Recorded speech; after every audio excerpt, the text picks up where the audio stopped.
ఇటీవల నాంపల్లిలో జరిగిన furniture shop లో జరిగిన అగ్ని ప్రమాదంలో మరణించిన వారి కుటుంబాలకి నా తరఫు నుంచి హైదరాబాద్ సిటీ పోలీస్ తరఫు నుంచి ప్రగాఢ సంతాపాన్ని వ్యక్తం చేస్తున్నాను.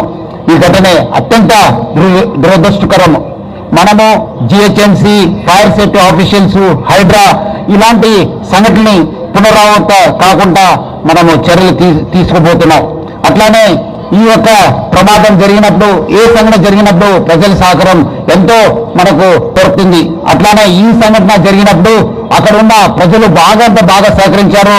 ముఖ్యంగా అక్కడ ఉన్న దినేష్, మొహమ్మద్ జాకీర్, కలీం, రహీం, అమర్, అట్లానే local corporator Surekha Omprakash, Jafar Khan, corporator Mallepally అట్లా బాగా చేశారు. ముందు వచ్చి వాళ్ళు ప్రాణం కూడా లెక్క చేయకుండా మనతోని, మా ఒక యంత్రాంగంతో చేయి కలిపి ప్రజల్ని రెస్క్యూ చేయడానికి చాలా కృషి చేశారు. వాళ్ళందరికీ తెలంగాణ ప్రభుత్వ యంత్రాంగ తరఫు నుంచి, హైదరాబాద్ సిటీ పోలీస్ తరఫు నుంచి కూడా పేరుగా వాళ్ళకి అభినందిస్తున్నాను.